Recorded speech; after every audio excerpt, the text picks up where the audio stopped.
In this video, we're going to talk about how to analyze the truth values for compound statements using what we call truth tables. So we use the simple statements that they're made up of. So each of the variables you see corresponds to a simple statement. And then we can determine the truth value of the compound statement in every scenario of truth values for the simple statements. Okay, so to make a truth table, what we want to do is we make a column for each simple statement. Okay, and then within the compound statement that you're looking at. And then we have a row for each possible truth assignment of the truth values. So then using these, we can determine the truth value of the compound statement in each row. So then if you knew the truth values, you just have to look for the right row, and then you'd say, oh, that's the truth value for my compound statement. Okay, so let's start with something easy. So let's say we want the truth table for not P. So technically this is a compound statement because we have one of the connectives here. So not P, the only variable I see is P. Okay, so I just have the only variable column is P. Okay, now possible truth assignments are either true. So P can either be true or false, and that's it. Okay, and then my compound statement that I'm looking for is not P. So now I just look at each row. Okay, so when P is true, not P, that one has to be false, right? Because P is true, so not P is not true. Okay, they can't both be true. Exactly one of them is true. Okay, so that means the other one has to be false. So similarly, if P is false, then not P has to be true. So that's what the truth table would look like for not P. Okay, so here, we only had one variable. Okay, these are its possible truth values. Okay, and over here is our compound statement.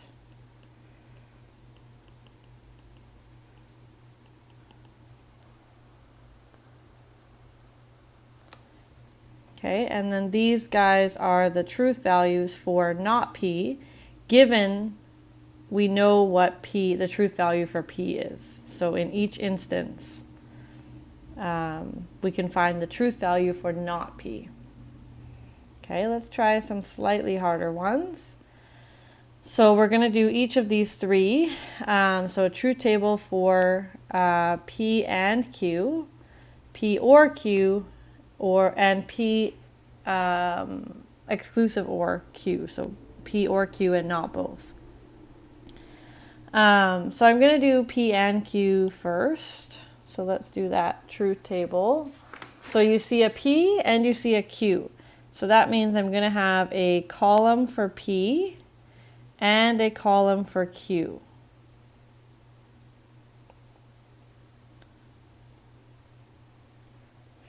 Okay, so these are my variables. So I get two columns now. And here it gets a little bit more difficult. We want all possible, so here, this is all possible truth assignments. Oops. Okay, so that means we want every possible combination. So P could be true and Q could be true. But we could have P is true and Q is false. So those are the only instances where P is true. Okay, so P is true, then Q has to be true or false. Okay, if P is false, Q could be true, or they could both be false.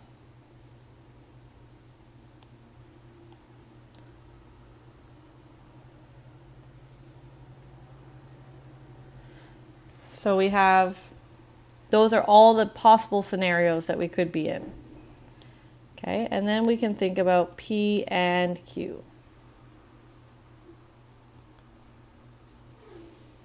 Okay, so when do we think this would be true?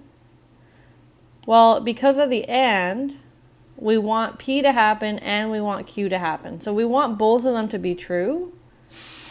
So that's going to be true when they're both true, which is in the first row. And when any of them are false, it's going to be false because then the and is not true. Okay, so all of these are going to be false. Okay, so this one is only true when both,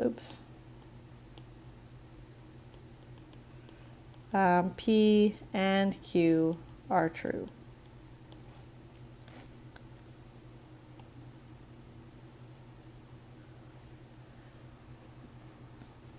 Okay, now for or and exclusive or, I'm going to put them in the same truth table.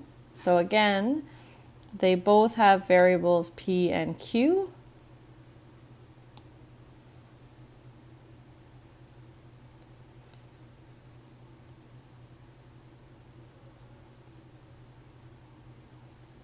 And then the truth assignments are the same. So for whenever you have two variables, you're going to have 4 rows. And you can always write them like this. So you do 2 truths and then alternate for P. So 2 truths for P, alternate for Q. 2 falses for P and then alternate for Q. Okay, so my truths, I can write those in. So true, true, false, false, and then true, false, true, false.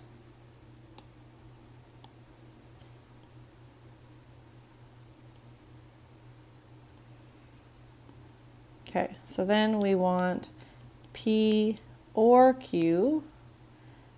Let's do that one first.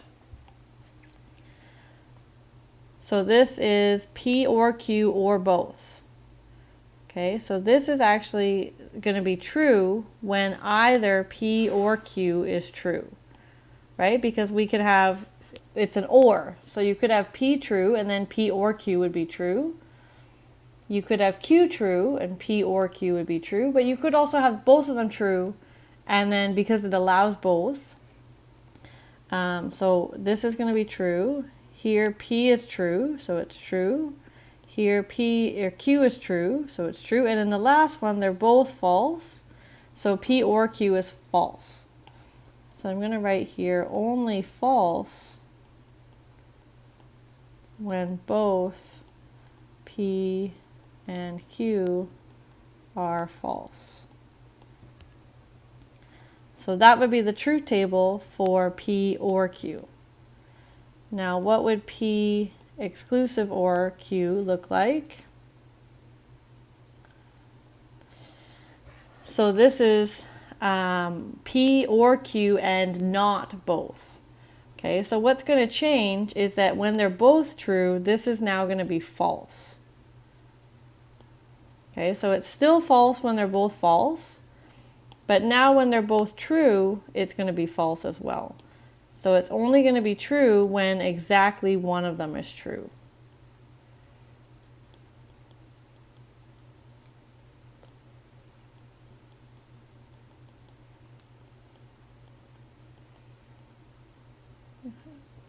I should say exactly one of P and Q. Okay, so that's what that would look like.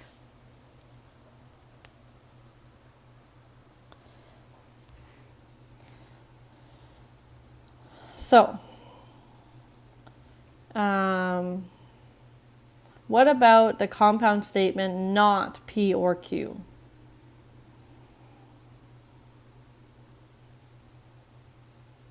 Okay, so again, there's only 2 variables. So when I'm making the truth table, I'm going to have 2 variable columns.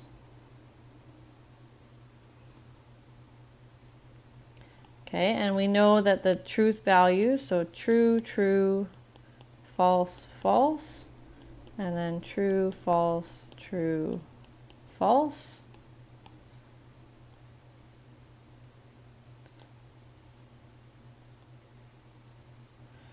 Okay, now for more complicated ones, so this one is slightly more complicated than ones we just did because I have two connectives.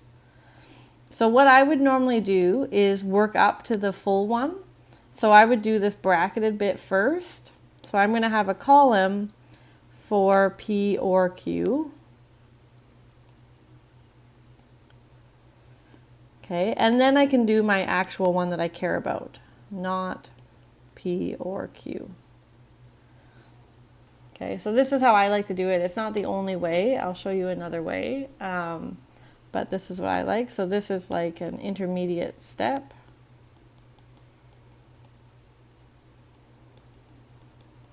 Which you could have many of these. Okay, these two are my variables. Okay, and then this is the actual compound statement that we want.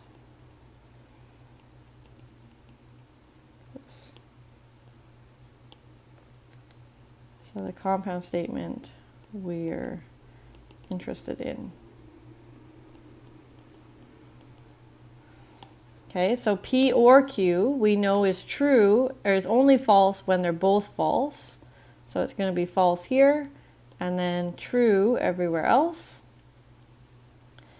And now we just want to negate that. So when you negate, so we're this one is just the negation of that one, not that one.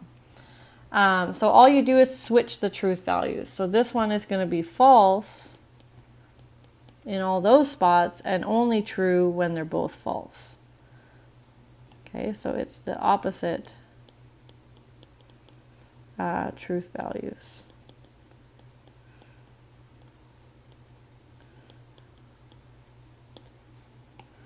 Okay, so that's how you do the negation. Oops.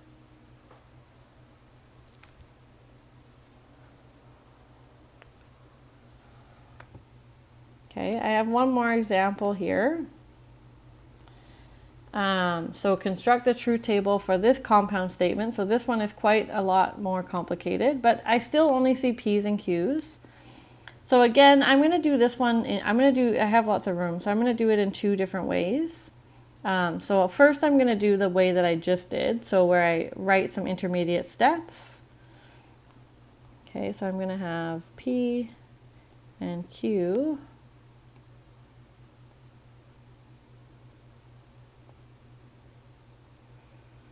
Okay, so those are my simple statements.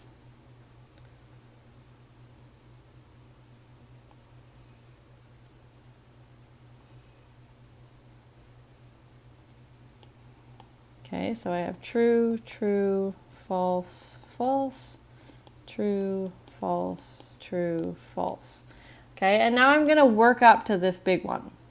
Okay, so I see I need not Q. I need P and not Q.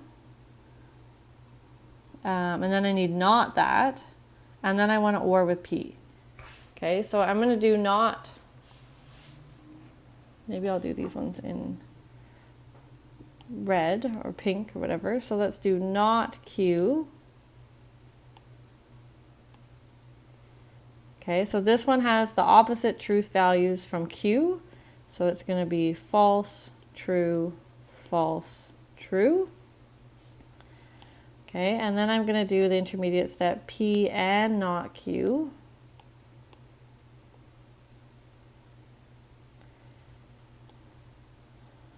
Okay, so for this one, we're looking at that column and that column. Okay, so we want it's true when both of those columns have a true. So in the first row, I have a true and a false. Okay, so that's going to be false. In the second row, I have a true and a true. Okay, so that's true because then the and is true. And then the next two, I know P is false, and that's enough to say false, false. Okay, so that's P and not Q. And now I want to negate that. So I could do a step for that. Okay, so it's just going to have the opposite truth values from the column before. Okay, that's all we're looking at. So that's true, false, true, true. Okay, and then finally I have the one I actually want. So not P and not Q, or P. Okay, so this is nice because then I only have to look at 2 columns at a time. So I'm looking at this column and I want to OR with the first column, right? So I have this thing or that thing. Okay, so an OR is true when any of them are true. Okay, so at least one of these things is true. So if I just look at this first column, the one closest to it, it's going to be true here and here for sure, because that guy is true. So I can already write true for all of those. And now I just look in this row. So this one's false, so I go over to P and I see, oh, it's true there.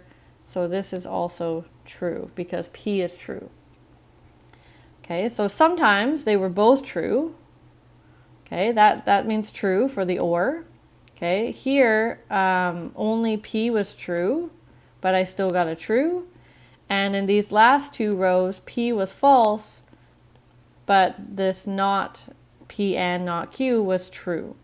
Okay, so this compound statement is in fact always true. Okay, so let me just go down to the bottom, and then I'll come back to this one and do it another way. When a statement is true, regardless of the truth values, we call that statement a tautology. Okay, and we denote I've seen it with a T or a bold-faced 1.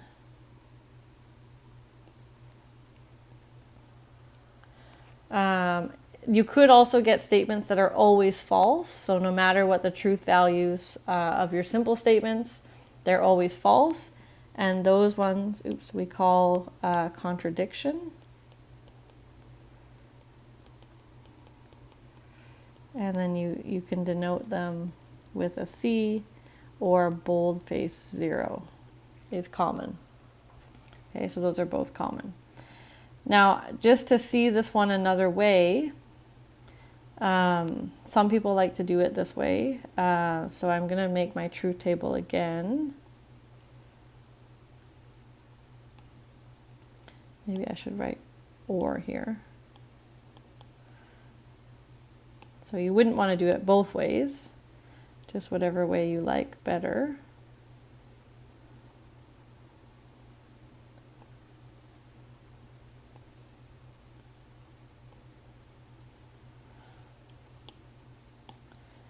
Okay, so same truth values.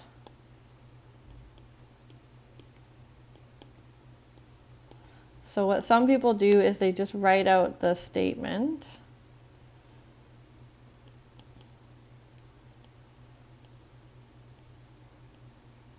And I'm writing it kind of big, because what you're going to do is you do it piece by piece like I did before, but sort of underneath the symbol. Okay, so these are always step 1 and step 2. Okay, you need to label which one you're doing next, because otherwise it's really hard for me to tell, or people to tell. Okay, so we'd want it, like before, we probably want to do this guy first. So let's label that number 3. So not Q is going to have the opposite truth values from Q. Okay, so you just go underneath. Oops. So that's number 3. Okay, and then we did, so that's under the sort of the negation symbol. Okay, and then we did this and. So that under that, so it's P and not Q. So that you want to look here and here, and you want to see where are they both true. Okay, so that happens in row 2, and it doesn't happen anywhere else. Okay, so it's true here, but false everywhere else. Okay, so that is step 4. And then we did this negation on the front. So that's going to be step 5. So it's going to have the opposite truth values as step 4, because it's just the negation of step 4. Okay, and then lastly we did the or. So then, so you're looking at this one, step 5, and P. So step 1, or sorry, it's or P, but those are the two columns you're looking at. So it's or, so you'd write a true if either of them are true. Okay, so they're both true. So we get a true. In row 2, this one's false, but this one's true. So the or is still true. In row 3, this one's true. Okay, this one's false, that's fine. It's still true. And then same in the last one. And this is step 6. And because it's the last step, this is the one we actually want. Okay, I find this a bit more confusing, but if you prefer it better, you can do that too. And I just want to make a note here. Okay, if you think about the counting, so a lot of people have trouble with the number of rows of these tables. Okay, it's always 2 to the power the number of variables or simple statements. So the reason for that is if I have P and Q, notice we had 4 rows, that's 2 to the 2, because there's 2 options. So maybe I'll write like, oops. You can use the multiplication principle.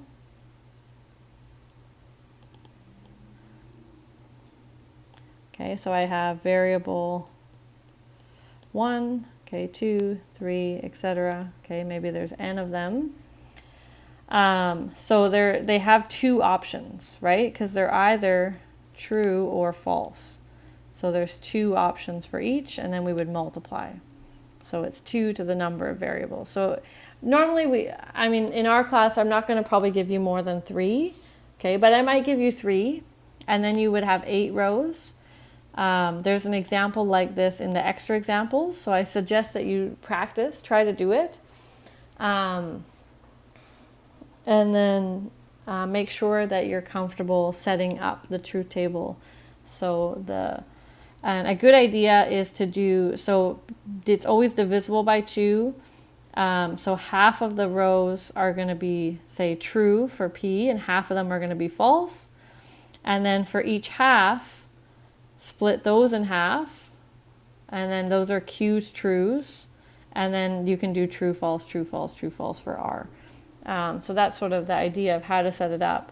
But definitely try one on your own and look at that example.